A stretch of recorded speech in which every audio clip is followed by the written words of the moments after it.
Yo, everybody. How is everyone this lunchtime?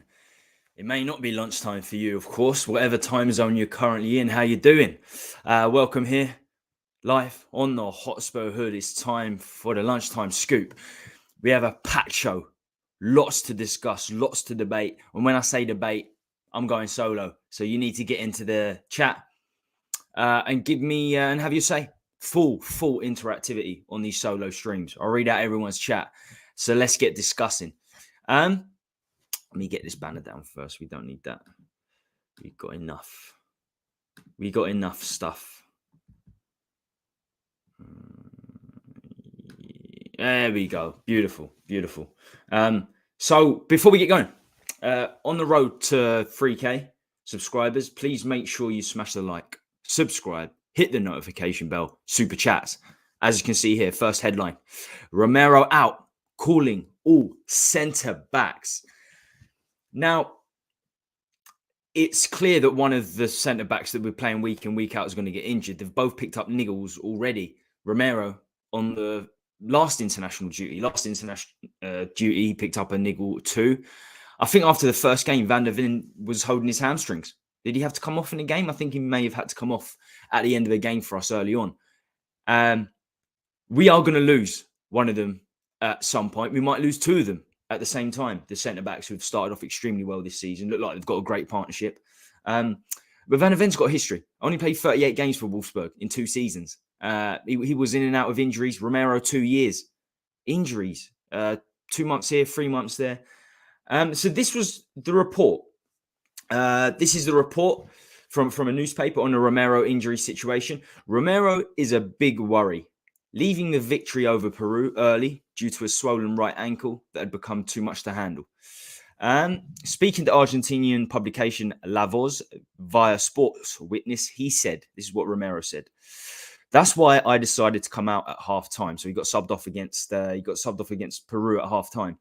As we also have an important home game with Tottenham on Monday against Fulham. But this is a team of animals.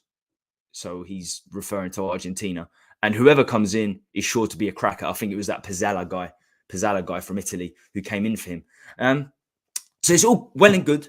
I've heard this rhetoric a lot. It's all well and good saying we have to do things right in January. But this is October. 10 weeks' time. We got a long time till January the 1st. We got a busy Christmas period coming up too. And don't get me wrong, 8 games so far, the results have been excellent. I don't think the performances have been overall. Luton, Sheffield United, we got out of there luckily. First halves against the big teams. Liverpool, especially United and Arsenal, weren't great. They were poor. What I'm trying to say, what I'm trying to illuminate is that if we lose Van der Ven, Romero, Maddison, Son, not just the centre-backs, not just this Romero situation, it's a long time until the window opens. So let's say Romero doesn't make it for the Fulham game. Our backup is either Eric Dyer, who Ange absolutely cannot stand. He doesn't rate, let's say. And I love Ange for that very reason alone, the fact that he hasn't played Dyer. Or young Ashley Phillips.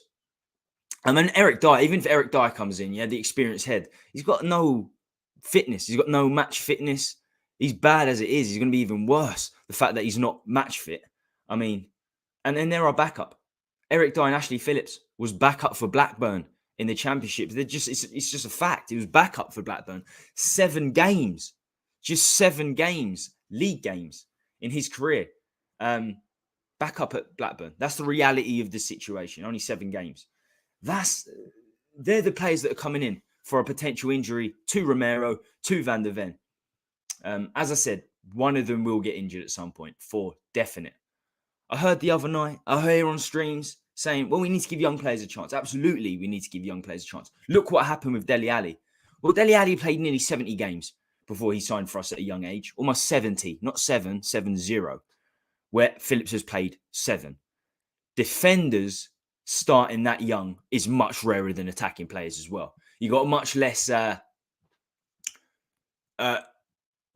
discipline needed to play in defence as a young player than attack. Attack, you can just come on and sort of get past players, lose the ball at times, and nobody will really care. Can't do it in defence. You need experience back there.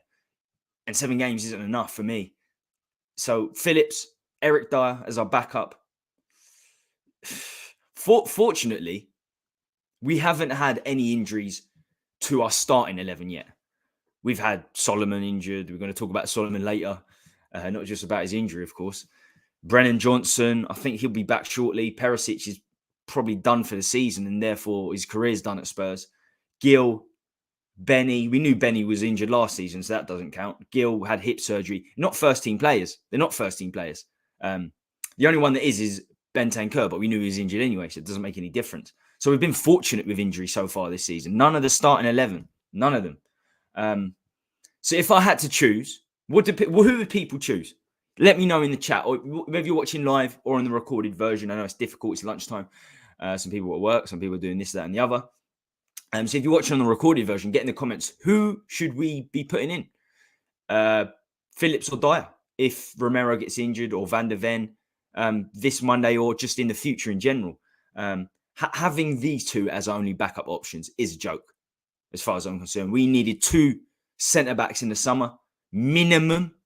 2 solid centre-backs in the summer, minimum. We got Van der Ven, who's still very young, especially so with the South Sanchez. We should have kept Sanchez. We really should have. I would have kept Sanchez over Dyer all day long, but we should have probably kept both for this situation that's about to take place. Really, we should have sold Sanchez and signed a replacement, or sold Dyer and signed a replacement, or sold both and signed a replacement. I'm also hearing that Ben Davies could potentially play at centre-back if worse comes to worse. No. He wasn't good. He wasn't great in a back 3. Ben Davies in a back 4 at 5'10" or whatever he is would not be good. He gets away with it in a back 3 for us. He had some good games for us and for Wales, because he's basically it's a full back centre back hybrid where he played for us. You can still move up the pitch. You're not the last line of the defence, but if Davis is the last line of defence, we want to put him at centre back. So options are Dyer or Davis. Experienced players. If one of our centre backs gets injured, it's Dyer and Davis. And you have to look at the summer transfer window and say, we made errors, big errors. That was a big error. That was a huge error as far as I'm concerned. And we can all say, well, we can sort it out in January, or we should have sorted it out before the season started. And that could come back to hurt us now. It really could come back to hurt us over the coming weeks. I don't trust VDV's hamstring. He's so incredibly quick. And that's how he nearly got injured before. If he gets an injury, it's going to be his hamstring. And he has a history of them. And Romero has a history of them. He's took knocks on both games in international duty. So one of them is going to get injured. Dyer, Phillips. Phillips all day long for me. But it's the lesser of two evils. Quite frankly, it really is. It's just a fact that we didn't sign the players we needed. I don't think many people tried to convince me. A lot of Levy enablers, a lot of Levy inners, some not so Levy, and some not so on the side of a Levy enabler. Let's say everyone can have their own viewpoint. Were convincing me that we're going to sign 3 centre backs in the summer. Calm down. The transfer window isn't open yet. I mean, it's not closed yet. We're going to sign 3 centre backs. I knew we wouldn't sign 3 centre backs. I didn't even ask for 3 first team centre backs. Get me 2 centre backs. That's all I wanted. Just get me 2. I knew we're not signing 3. We didn't sign Conte a single one in 2 years. Romero was there before. Romero was signed under Nuno. So Conte didn't get Longley. Not a permanent transfer. No optional fee even on Longley when we signed him. Conte didn't get 1. So suddenly the next manager is going to get 3. And Conte played with 3 centre backs, not 2. People trying to convince me that we're going to sign 3 for Ange. We didn't. We signed 1. And I think we're going to regret that. We're going to regret that. If we get very, very fortunate and make it to January transfer window without injuries, not just the centre backs, to Maddison. Who comes in if Maddison's not there? Lo Celso? Is Lo Celso good enough?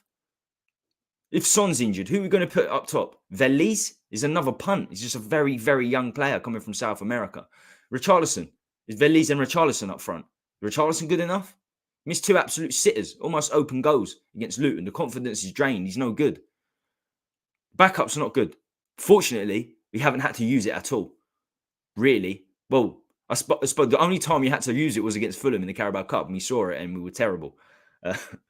Ange decided to make 9 changes to keep his players fresh. It left a lot of first-team players out, and as I said, it was Horrific. Was a horrific performance against Fulham. We probably should have lost 3 or 4-0, to be quite honest. Right, let's get in the comments, see what people are saying. Right, Jacob, big up Tommy boy, big up yourself, my friend. How you doing? Audio Artisan, what's happening? You're always here for the lunchtime shows. How you doing, Audio? Good to have you with us. Afternoon, bruv. Nissan, Chelsea boy, you looking forward to the Chelsea game? Because I know I am. It's the 3rd game now, isn't it? Is it? We got Fulham Palace next. For Spurs, we've got Fulham Palace Friday, and then we go to Chelsea. Well, Chelsea come to us. Poch returns. Huge game. I'm still trying to get tickets for that. That's the one game I really, really need to get tickets for. More than any other. Big up, Tommy. Uncle Merv, 996. How you doing, Uncle? How you doing, my friend? Big up, Tommy. Hope you're well, my G. I'm very well. I'm very good. Very good. I hope you're well. John Fitzpatrick. Big up, Tommy. Gary, how you doing, my friend? How's it going? Big up, Tommy. Long time. Hope you're well. I'm very, very good, Chris. I hope you're good yourself, my man. Phillips, I never want to see Eric Dyer in a Spurs jersey again. Who does? Nobody does. But it could come back to haunt us. And do you know what? I was even thinking the other day. It was, as Spurs fans, we know that I think Dyer originally came in as a right back because we got injuries at fullback. I think Carl Walker was injured when Dyer first came. So he started as a right back for the first few months. We know full well that we used Dyer as a centre mid for a few seasons. Even at the time, I said that is the weakness. The Dyer next to Dembele is the weakness in the squad. The back 5 were fantastic. That's where he may be used as well, Eric Dyer. Bissouma going away on African Cup of Nations. Sarr, same time going away on African Cup of Nations. Bentancur, we don't know what's happening. Højbjerg, skip. I wouldn't be surprised if we had to use Dyer as centre mid at some stage. That's how depressing it's getting. So centre back cover, centre mid cover. The guy is bad enough when he's playing week in, week out, and he's got good fitness. How bad is he going to be if he comes in and he's shocking? He's shocking fitness. He's a terrible, terrible player. And I tell you what, the following season, we were in the title race when Dyer was there, but look who we had around. I mean, Vertonghen now, the Virel behind him, Walker, Rose, Lloris in his prime. As I said, Dembele next to him, Eriksen just in front, Dele Alli.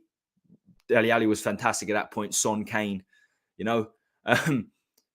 Yeah, it's the players Dyer had around him got him out of a lot of bother back then. And we saw the following season, I saw the best Spurs team I've ever seen in the Premier League era when we brought Wanyama in.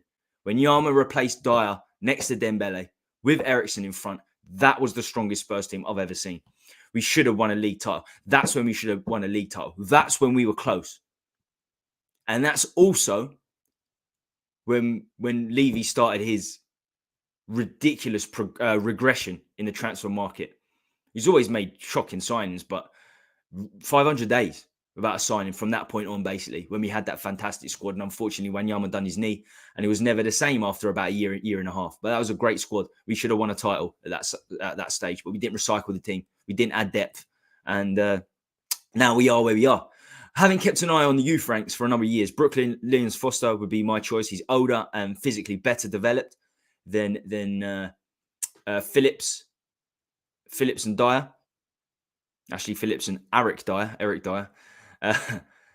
So yeah, Brooklyn's Lyons Foster's got a lot of love. His centre-back partner, I can't remember his centre-back partner, was released in the summer, which surprised me because both of them together rated extremely highly. Everyone that watches under 21's team week in, week out, the coaches rated them both. Can't remember his name. What's his name? But Foster's rated highly. But I think Phillips will probably come in. I think Ange will look at Phillips. But we'll see. Look, all our squads are top. All 3 of our squads are top in their leagues. So it would be crazy not to. Dorrington as well. Yeah, Dorrington as well. I was thinking of the other guy, Dorrington as well. Eugene, what's happening? What's happening, my friend? Love between the people in the chat. How is everyone? If we continue to win with a shortage of centre-backs, Levy will not buy. If we lose games, then maybe Levy will buy. It's a selfish choice here. Absolutely. And that is the problem. This is the issue always with Levy. If you're damned if you do, and you're damned if you don't. So if you start playing well and winning games, which every fan wants their club to do, then that's great. That's fantastic. That's exactly what we want. But at that time, we're not going to sign players because the team's already doing well. Under Levy's stewardship, he will not sign players. He might sign one or two. He probably will sign one or two, but he won't go crazy. And I still think we need a big centre back with Romero and Van der Ven. So those three can rotate, especially next season. If we get Europe, we should get Europe. You need competition for places. We just don't have it. We don't have it in a multiple positions, not just centre back. We are damned if we do, damned if we don't.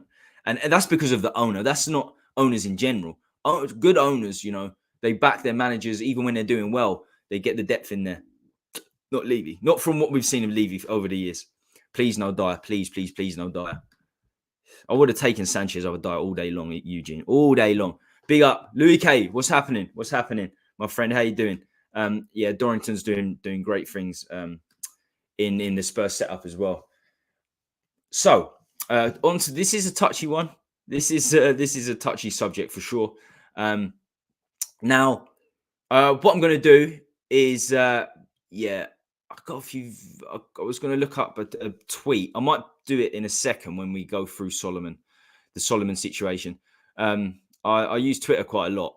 I've got a few thousand followers on there now, and sometimes I put a post out. A lot of the time I don't. I get traffic. I got a lot of traffic with a Solomon post. I didn't put my say across in terms of the politics. I really didn't. And a lot of the replies that I put out for the post are not having a dig at me, but it's interesting to see what side of the fence Spurs fans think on a potential suspension to Solomon, whether he should be suspended or released like El Ghazi and Atal in the French and German leagues. I think they were suspended or released by their clubs. They had a few things, conflict of interest, and had a few things to say about the Palestine-Israel war. There's a lot of Spurs fans are calling out Solomon and saying that he should be suspended. So it's all kicked off. I'm gonna let's see. I'm sure everyone's seen it. I'm sure everyone's seen the Insta post itself. He's basically claiming, if you haven't, that the bombing of Gaza hospital that left many dead and injured was actually a fouled Gaza attack on Israel. So I'm not going too deep into the politics. As I said, I'm not read up on it for a start. It's clear that there are deep political issues at play between Palestine and Israelis. What has to be said, though, back to the Spurs situation, is he's injured. Anyway, he's injured for 2 months, injured for 3 months. He's not about. So he won't be making an appearance anytime soon. Anyway, which is a blessing in disguise. The fact that he's injured through this situation really is a blessing. The question is, should Solomon be tweeting at all about this conflict? The reality of the situation is that we have a relatively large Jewish fan base, which will, of course, have Israeli connections. The biggest YouTubers in this community, the Spurs community, Ben and Sim, Ricky Sachs is quite big now. Ali Gold. I didn't know Ali Gold was Jewish. I didn't know Ali Gold or Ricky Sachs were Jewish. Ali Gold makes sense with his surname. Goldman. It's quite a Jewish surname. Anything with Goldin is Jewish usually. So I didn't know that. Ben and Sim, Ricky Sachs. It's crazy. I looked up the statistics of what the percentage of the fan base are Jewish, and 5%. What I got was 5% of the Spurs season ticket holders, just less than 5%. I think it's 4.8 or something like that. 4.8% of Spurs season ticket holders are Jewish. It is huge. It's a massive part. If you say that 70% of the stadium is full for season ticket holders, 5% of those are Jewish. You're going to have people that are not season tickets, Jewish people that are not season tickets getting tickets as well. You could say up to 10% of our fan base is still Jewish. And we have a massive following. There are a hell of a lot of people that follow the Muslim faith in this country. A hell of a lot following the Palestinians. We've got a lot of Spurs fans on that side. Solomon putting this tweet out, right or wrong, makes next Monday's fixture very, very interesting. Interesting is probably the wrong word. Worrying is probably a better word of the violence that could take place. Worrying to say the least. It could go off. It really, really could go off at the Tottenham Hotspur Stadium with the crowd And with that, I mean violence. It can turn to violence. No other club in England will this conflict be more apparent, you'd imagine, amongst the fan base. You'd imagine nowhere else in England. I didn't know. So I'm learning all the time. I didn't know Ajax had a big Jewish community, a big Jewish fan base as well. So something would probably go down in Holland as well. I found that out on Tuesday's show. A few of the guests mentioned it. Perchy, Stell mentioned it to me. I didn't know. I didn't realise. Which is weird because I've watched a lot of Ajax games over the years. It's the one team I do watch in Holland when I get a chance. But I wasn't aware of that. I wasn't aware of that. So saying all this, I don't know what I would do. Imagine if your country was at war and people were dying. I'd certainly still use Insta. I'd still be on Insta and posting. I probably wouldn't post something as dangerous as a conspiracy, a kind of conspiracy. That's what it is. It might be true. It might be a conspiracy theory. We don't know. We don't know. But it's dangerous. I would be posting, of course, supporting the faith, supporting my people, if I could, as an athlete, as a big name. I would be. I definitely would be. But it's a big topic, and it's a conspiracy theory. Maybe he shouldn't be doing that. But I don't see him getting his contract terminated. Certainly not terminated. Maybe suspended. But he can't be. What's the point of suspending him? He's going to be injured anyway. I can't see it. It will stoke even more fire for Spurs and from Levy's side, because he'd have to do it. It would be as though he's supporting the Palestine side if he terminates Solomon's contract or suspends him. Suspends him. Tricky situation.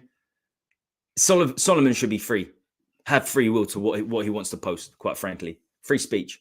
But there's a consequence to what you post as well, and a consequence to what you say in the media these days. I'm very much, when it comes to free speech, I'm very much on the left. Free speech, everything, anything you say, you can say the most horrific thing possible, but you should be able to say it.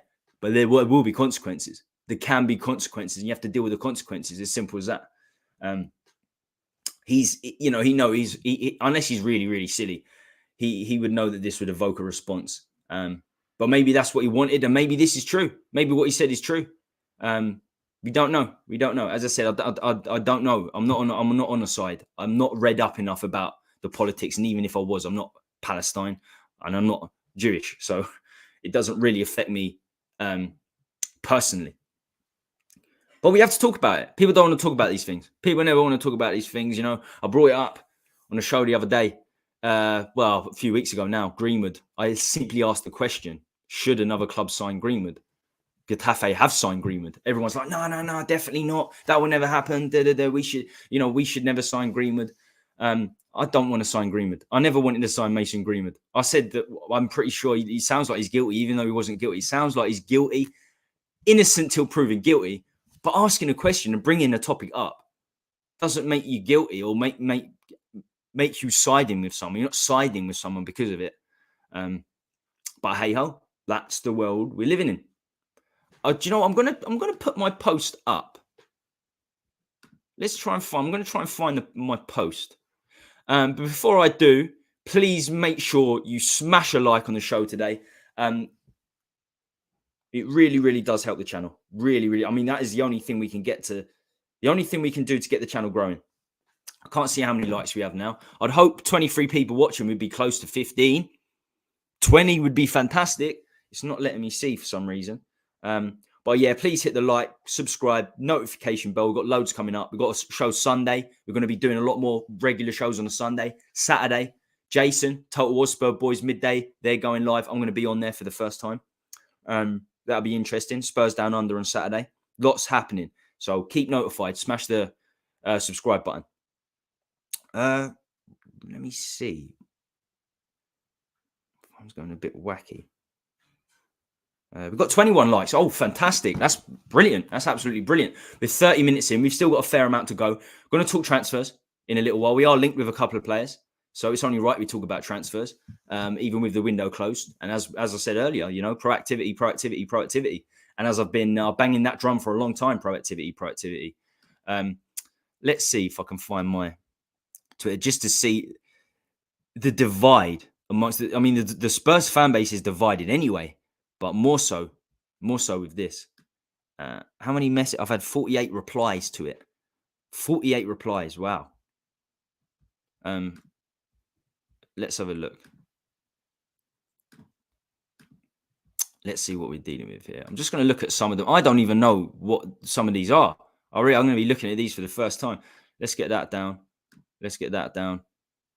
Let's get this on. Let's have a look. Mr. Manor Solomon.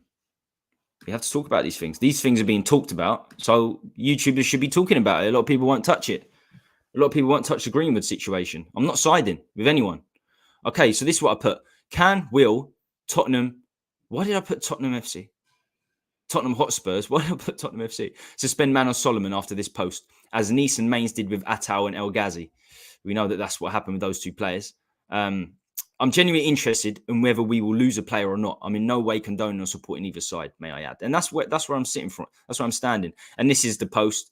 RDF on Gaza hospital explosion. The cause is definitely a failed rocket launch by Islamic Jihad. So he's injured for 8 weeks anyway, ain't he? Yeah, that's true. You can't be fired for telling the truth. Don't be an idiot. I didn't say that he should be fired. I didn't say he should be fired. Lucas Moura liked anti-gay and trans stuff on social media. Nothing really happened. Can we see this? Is it not zoomed in enough? Let me zoom it in more. We can't see. So, well, that's a point. I mean, he's definitely a devout Christian, isn't he? Lucas Moura. He's got faith, and it's a touchy subject in itself. Lucas Moura liked anti-gay and trans stuff on social media. Nothing really happened. Can we see it now? I still think it's too zoomed out. Let's go even bigger. Is that easier to see? We can see that now. You can see that now. I support Spurs and Manor Solomon. You know what I mean? We should, but we won't. This is, I guess, suspensions. Don't think there's anything there that would warrant a suspension. Get a grip. It's been confirmed that it was a misfired rocket from Hamas. They caused this, not Israel. Also, the explosion was great due to Hamas storing ammo. Right. So, yeah, very, very divided. A lot of it people don't know. But why? He merely states facts and spoke the truth. It's a divide. And it could come to a culmination on Monday night. Hopefully not, because we're there to watch football. The Fulham game should be all about the football. We won 6 out of 8 in the league. We're unbeaten. We're looking very, very good. We don't want this to take over in the crowd. We really, really don't. But it could be inevitable. It really could. And as I said, if there's one fan base in England, especially, that this could happen to, it would be ours. It would be Spurs with our Jewish community, our great Jewish community that. And Muslim fans, great Muslim fans, great Jewish community. It's a multicultural side. But I think let's get in the chat, see what people are saying. Oi afternoon, JJ, how you doing, my friend? What's going on? Stop the sales of weapons. Stop using violence to resolve conflict. Hashtag from Eugene. Levy Mo. Last time we had a great centre back partnership, we got Sanchez. Pray for one of the youngsters to become a gem. Dorrington. Okay. Instead, it's a way to move things on. I still think, I still think you should. I still think you should sign a first team player, and then if in the background you should sign first team centre backs. We need 2 experienced centre backs. If in the background Phillips, Dorrington, whoever's doing well, if they're good enough, they'll overcome them players anyway. They'll get in front of those players. Ange is a good manager. He'll see that this player's performing better than the centre back he has in there. And he'll progress him. He'll put him in the first team. But the options being Eric Dyer and Phillips is the biggest problem. And now you could say Dorrington as well. They're not great options. Eric Dyer especially, not a great option. I want to know what Solomon thinks. So yes, he should say whatever he wants in this democracy. It's not just saying what he thinks though.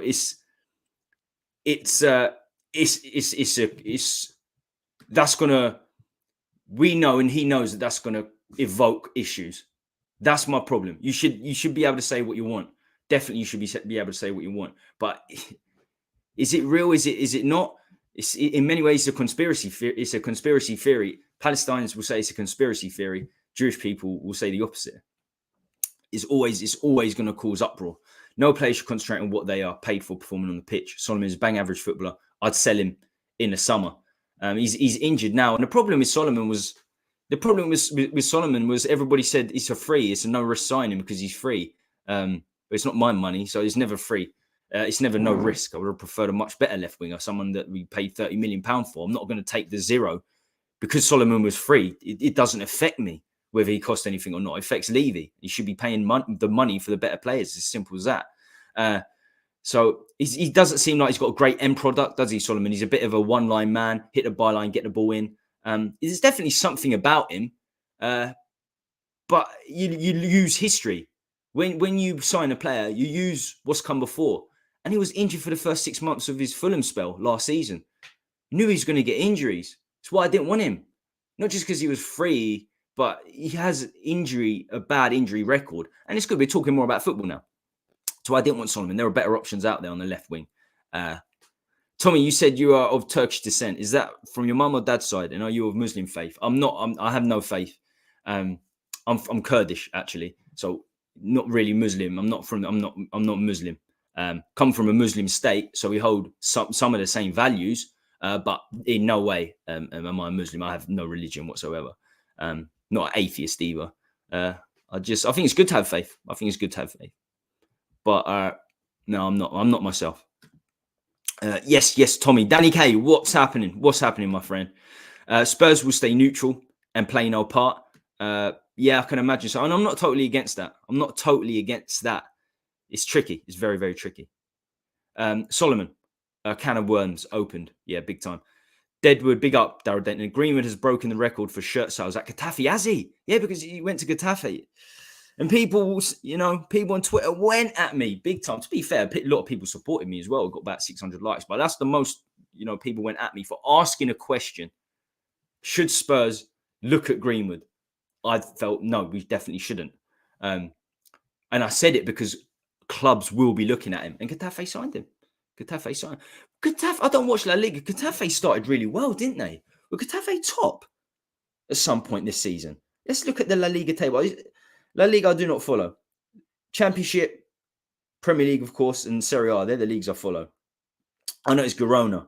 Getafe are mid-table. I knew it began with a G. But yeah, Girona second, aren't they? In front of Barcelona. It's crazy. Crazy. But I don't know if he's doing well. I don't know what's happening. But apparently another team have come in for him now. They're seeing that he's doing okay at Getafe and another team have come in for him. We're going to talk about transfers in a second. Hope he gets suspended and sold in the summer. Average player. Danny Kiriakou. Yes, Danny K. What's happening, my friend? It's not like he said it was exhilarating and energizing. Okay, right. Let's move on. Let's get to paper talk and the rumour mill. Is that where we need to be? Yes. Please smash a like before we get onto this final topic of the day. These lunchtime scoops are always relatively quick. The more comments I see in the chat, the longer the stream goes for usually. The more likes we get, the longer the stream goes for usually. Because if you get more likes, you get more people watching, then there's more comments for us to discuss. I'll read out everyone's comments on these solo shows. So paper talk and rumour mill. So yeah, we're going to look at the papers now. I've done it a lot during the summer. It's almost 2 months until the summer transfer window ended. That means it's almost 2 months until the winter transfer window opens. In the summer, we were linked with absolutely everyone, and it made sense. We finished 8th. We had a new manager once again at the helm. Maybe he wanted different players. If you looked at his, and what he'd done at Celtic, he played in a completely different style to Conte, and he has done since that point. So we were linked with everyone in the summer, more so than any other club, I'd say, because I get these rumors from sources, and I'll give you the sources as well. I don't just say they're sources. I'll give you the sources. I've done it over the summer, and I'll tell you what, 30% of it was Spurs. I'm talking about out of the 20 Premier League teams, 30% it was always Spurs. But not so much at the moment. We're not linked with many. And it's clear why, because we're doing well. We're doing extremely well. The media will be looking at it. The neutrals will be looking at it, saying Spurs are okay now. Don't need new players. We need 3. We need 4 in January. Still for me, we need 3. So let's go through the biggest headlines and rumours. Some affecting Spurs, some not. Now, 2 specific Spurs rumours I'm seeing in the last few days is a January pre-contract move for Atletico Bilbao's Nico Williams. His value was crazy a few years back. I know Man United were looking at him, and I think they bid something like £60 million and it got rejected. Nico Williams, the winger. quality operator. Very, very good feet, pace, comes inside and outside. But I think his value has gone down since that point, and his contract's running out. His contract's running out of Bilbao. So we can sign him on a pre-contract. Or what you can do with players that contracts up in the summer, you don't just sign him on a pre-contract. You can nick him for a fee. You can say, okay, his contract's up in the summer. Let us have him early. We give you £5-6 million, maybe £10 million, like Inter Milan did for Eriksen that time. When Inter Milan signed Eriksen, his contract was up in the summer. They gave us £10 million. I think we've done very well to get £10 million. But that situation can happen. And there are big links with Nico Williams. There's another, we're talking about Turkish. There's another winger we're linked with. The two biggest rumours over the last week have been wingers. So Kerem Aktürkoğlu from Galatasaray. 24-year-old, very much a goal-scoring winger. 28 goals in 104 games for Galatasaray in the league. That's a goal-scoring winger, as far as I'm concerned. I was looking at Galatasaray's first team the other day, and they got some really good players. They got some Spurs players. They got Sanchez starting, and Ndombele's on the bench, not getting game time really. But they got Zaha, they got Icardi. You know, they got some big time players. You know, Nelson at centre back, I'll rate very highly. Tete on the right wing, I think he's ex Shakhtar. He was very, very good at Shakhtar. So Gal got a good team. Arsenal also showing interest in Kerem, and Barcelona on the back burners. I'm hearing that Barcelona are looking at him too. In a way, I find the rumours quite distressing that we're looking at wingers, a position I don't think we need at all right now. In fact, I'd say it's the least of our problems right now. A cam is essential to rotate with Maddison. We saw against Fulham in the Carabao Cup when we rested Maddison, we were half the team. We rely on Maddison so greatly. And Lo Celso's just not in the same ballpark. Nowhere near. We need someone for Maddison. Centre mids in January. I talked about it the other day, and I talked about it on my solo show last week. African Cup of Nations, Bissouma and Sarr are going at the same time. Son's going at the same time. The Asian Cup starts a day later, and it can last for 5-6 weeks. And if, the biggest rumour I'm getting right now in terms of Spurs ins or outs is Hojbjerg being sold. So Bissouma, Sarr, Bissouma. Maybe that's the partnership name. That's a lot easier. We know they started every game this season in the league. Bissouma and Sarr. Maybe not the first one. I think Skip started the original one against Brentford, didn't he? The rest has been Bissouma and Sarr, both going away. African Cup of Nations. Hojbjerg could be sold. It leaves us weak in centre midfield. We should be looking at centre midfielders. Centre back, without a doubt. Centre back should be the key still. 100%, number one. Centre back. But the only links I'm seeing are wingers. Hopefully it is just rumours. And we do decide to go for centre backs in January if we sign anyone. Talking about sticking with Galatasaray, I love their centre back, Victor Nelson. Victor Nelson's a fantastic centre back. Young, leader. Young and leader is not always something that you would attach to a leader, someone that's young. But the guy's had over 400 games already at just 24 years old, Victor Nelson. Nearly 400 games, which is incredible. A lot of people comparing him to Vertonghen in Turkey. They say, Spurs were to sign him. He's very similar to... very, very similar to Vertonghen. Young, leader, centre-back. I think he's got a minimum release fee of £20-25 million. So if we're looking at Galatasaray, if we're looking at players, should be looking at him. There were rumours in the summer that we could do a swap deal with Sanchez for Nelson, which I would have been game for. And he's come out in the media and said he'd join Spurs, Victor Nelson. So paramount is centre-back, not wingers for me. We've got wingers. Kulu, Solomon, if he comes back from injury and isn't suspended. Richarlison was a left winger. We signed him as a left winger. Son was a left winger for 8 years. Brennan Johnson, Brian Gill. We've got players on the wing.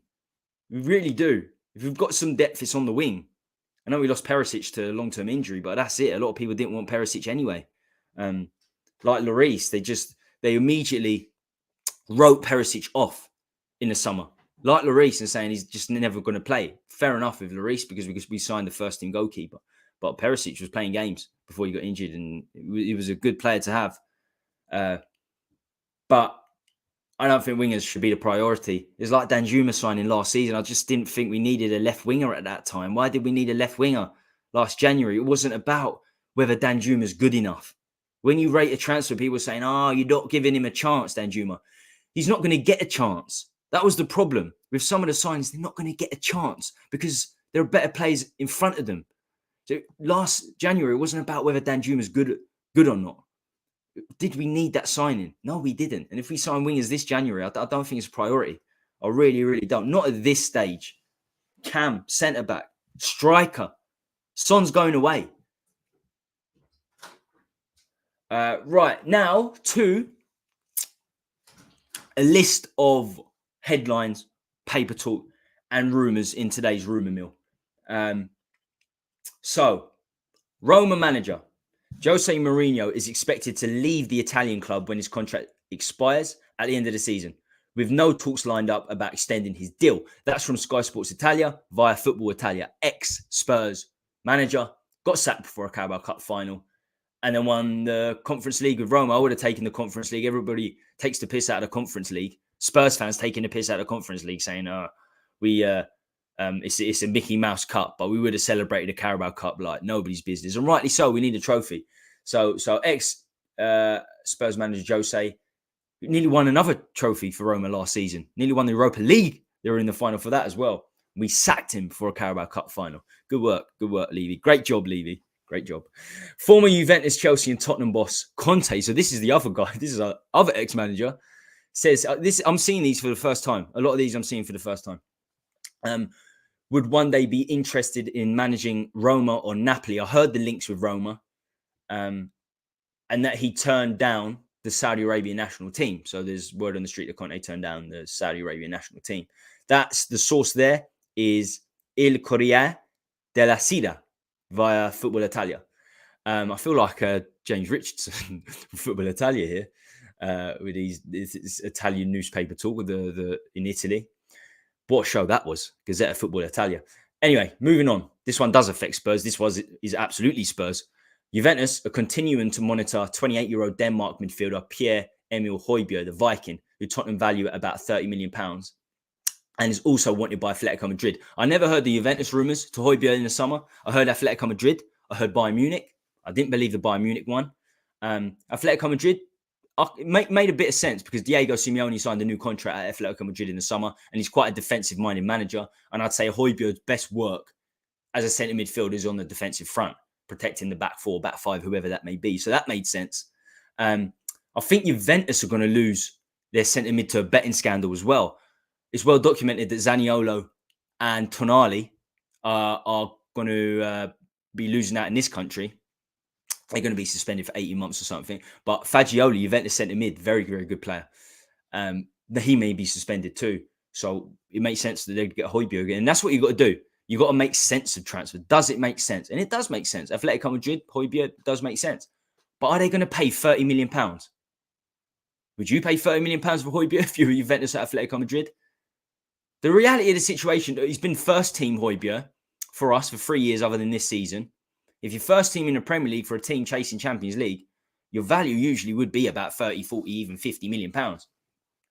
But at 28 years old, and the fact that he's just not getting in the team at all these days, I think it'd be a bit far-fetched to ask for £30 million. But you don't know with Levy. Apparently he valued Harry Winks at £25 million a couple of years ago, and that wouldn't surprise me. He overvalues players. That's why we end up keeping him for so long. £30 million, would you take it? In the summer, I would. In January, we can't. We're already losing Basuma. We're already losing Sarr. We can't lose Højbjerg as well. We just can't at this stage. Unless we have a ready-made centre mid coming in. Last week as well. I mean, the thumbnail to last week was Calvin Phillips. So I talked about Calvin Phillips a lot. Maybe we get rid of Højbjerg, bring Calvin Phillips in. First team for England. He's a good player. But there are bigger priorities. I think we should just be signing a centre mid anyway. I think we should sign Calvin Phillips and keep Højbjerg, to be quite honest with you, or someone like Calvin Phillips, a centre mid on a short-term loan deal, something like that to cover for Bissouma and Sarr. So that was the Højbjerg situation. Was another Italian newspaper, La Gazzetta dello Sport in Italian. Man United are targeting a move for 23-year-old Crystal Palace in England defender Mark Guahi, who has been linked with a number of Premier League clubs. Football Insider. He should be starting, man. He should be starting over Harry Maguire all day long. He should be in the England squad. And I guess he would be fighting with Harry Maguire for Man United if he were to go there. That's Football Insider reporting that. We've been linked with Mark Guahi a lot. Joshua Anderson and Mark Guahi, they're a very good centre-back partnership at Crystal Palace. It's probably keeping that team together. It's the nucleus of that side, that centre-back partnership. 23, British. He's going to cost a lot of money. He'll cost 50, 60 million pounds. And I'll talk about Spurs not being linked with too many players at the moment because we're doing so well. Man United are, because they're not doing well at all. They're struggling big time. So in the media right now, the majority of transfers I think will be based with Man United, especially with Sir Jim Ratcliffe's takeover, impending takeover. I don't think it's done yet. Qatari banker Sheikh Qasim bin Hamad Al Thani, which I've probably absolutely butchered the pronunciation of that, could turn his attentions to investing in Tottenham. We knew this after withdrawing from the process to buy Man United. That's the Mirror reporting that. Now on to Sir Jim Ratcliffe. He plans to complete an overhaul of Man United's football department. And that's set to be welcomed by manager Erik ten Hag as part of his desire to raise standards at the club. That's the Mail reporting that. We know new takeovers usually come with new managers. You get your manager in. So I don't think Ten Hag probably won't last longer than 6 months regardless. Of course, Ten Hag's going to say it's welcomed. He wants new players and he wants to welcome the new owner. So of course he's going to say that, absolutely. However, Ten Hag is unlikely. That's the Mail that reported that. However, Ten Hag is unlikely to be given much money for the transfer market if Ratcliffe's proposed bid is accepted, as financial fair play restrictions make it difficult for any investor to provide extra resources for use on signings. That's a Guardian reporting that. That's a good point. When it comes to Spurs financial fair play, we've got so much available. We could spend £400 million, not a problem. Last summer, we could have spent £400 million and we still would have been fine in terms of financial fair play. We create so much money at that stadium. Just on a match day, we create so much money on the stadium. And our net spend recently has not been big at all. It really hasn't been high, our net spend. I mean, you just look at the Kane. We sold Kane. I mean, what's our net spend this summer? £30 million? £40 million? We could have spent 400 net spend. We spent 40, 50. Kane 100, Maddison 50, 40, 50, Van der Ven 40, 50, Vicario 10, 15. So Maddison, Van der Ven and Vicario alone pretty much make up the Kane sale. Brennan Johnson 50, I suppose. That's 50 million. Who else did we sign? Kulusevski we signed 25 million. Poro was already done, so I don't count that. So net spend so I was raw 70 million. About 70 million net spend in the summer, I'd say, which isn't massive, is it? When you can spend 400 million. So, but that's going to affect Man United, the financial fair play situation, which is good for us. We don't want Man United spending money, our competitors, and they are our competitors. Okay, Aston Villa are considering offering Leon Bailey a new contract with the 26-year-old Jamaica winger's current deal running out in June 2025. I know a fellow streamer that was absolutely vouching that we should have signed Leon Bailey at the time that we signed Brian Gill. It was a better option. Both haven't really set the world on fire, have they? Bailey's got big injuries and Gill at £35 million was just a joke. That's Football Insider. Arsenal are confident of agreeing a new deal with 26-year-old England defender Ben White, who is happy at the club. That's Mr. Romano, Fabrizio Romano, reporting that. Man City and West Ham are expected to sign Dutch left-back Ian Maatsen. He's playing a lot. He's playing a lot first team for Chelsea. I think it's him and Chilwell vying for that left-back position. 21-year-old. Very odd that Man United and West Ham are expected to try and sign him. That's quite a discrepancy in club level, isn't it? Man City and West Ham are trying to sign Dutch left-back Ian Maatsen. He's been linked with Barcelona too, and his contract runs out at the end of the season. That's why there are links. His contract runs out. Chelsea are not going to accept the bid, probably. That's Team Talk reporting that. Everton are interested in Corinthians Brazilian winger Wesley Gasova, 18 years old, but they would face competition from teams in Spain and Portugal. Again, Team Talk reporting that. Borussia Mönchengladbach will trigger a clause to extend 21-year-old French midfielder Manu Koné's contract by a year, so it runs until 2026. I am really going to butcher this. Reinst via German football news. Manu Kone, Mönchengladbach centre mid is supposed to be the next big thing, the next big defensive midfielder. So he's going to extend his contract to 2026. Regardless, I think there will be teams coming in, not in January, but in the summer. Next summer, I think Manu Kone might dominate a lot of the transfer market. I think a lot of British teams will be looking at him. Word on the street, this guy is very, very good. I've seen him play a few times. That's it. Belgian midfielder Romeo Lavia, 19, who has yet to make his Chelsea debut. Completely forgot they got Lavia. They have got a lot of injuries, Chelsea, to be fair. He's set to make his Chelsea debut since joining, has yet to make his Chelsea debut since joining from Southampton in the summer. He's set to be sidelined until the end of November with an ankle injury sustained in training. So he won't be there when we play Chelsea. That's for sure. What a huge, huge game that is. What's the exact date? I'm going to look at the exact date of Spurs Chelsea. Is it the 11th? I've got 11th in my mind, Spurs Chelsea. I've got to try and find a ticket. Anybody in the chat going to the game? Anyone got a spare ticket? Spurs fixtures. So, yeah, Monday, 23rd of October, 8 p.m, Spurs Fulham. Palace, Spurs away to Palace. Friday, 8 p.m. I might try and get a game. I might try and get a ticket for the Fulham game Monday, to be fair. I really like night games. And it's another 8 p.m. kickoff. Spurs, we've got 3 8 p.m. kickoffs on the bounce. 6th of November. Not 11th, 6th of November. We got Chelsea at home. Got a lot of home games coming up. Played 5 away games. 5 away games and 3 home games, I think. So, yeah, we've got a lot of home games coming up. And then we have another international break. No. We have Wolves, then we have another international break. Oh, I hate these international breaks. So we have 4 games. Palace, Chelsea, Wolves, Villa's going to be difficult as well before the next international break. Then we're back on the 26th of November.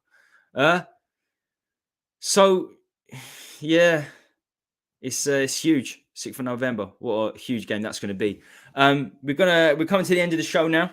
I'm going to get into the chat for the final side, for the final time. If you've got anything else you'd like to add or get us talking about, chatting about, get it in the chat now. And do not forget to give us a like, a thumbs up. 29. We're 1 away from 30 likes. Thank you ever so much. I know it's a weird time, lunchtime, to do a show. So the support's fantastic. We've got 23 people watching. I think 29 likes. Really, really do appreciate it. But if you haven't hit the like yet, please do. It's completely free. You don't have to do anything other than just hit a button down there. And we're 1 away from 30. So if you haven't hit it, please do. Same with subscribing. Same with hitting the notification bell. It's 1 click away. So let's get in the comments. See what people are saying. All right. Tommy, have you done the eye test or stat check on Lloyd Kelly? Eye test is always paramount for me when it comes to centre-backs. But I remember back in the day, Lloyd Kelly, so one of the managers, it might have been Klopp. I can't remember who it was, said this guy's going to be the next big centre-back. The big centre-back, like Rio Ferdinand. Someone compared him to Rio Ferdinand back in the day. And unfortunately at Bournemouth, he's had his injuries. And I think he's played left-back and centre-back over the years. I think he's a left-footed centre-back. Not that it matters. It really, really doesn't matter whether you're left or right-footed for me.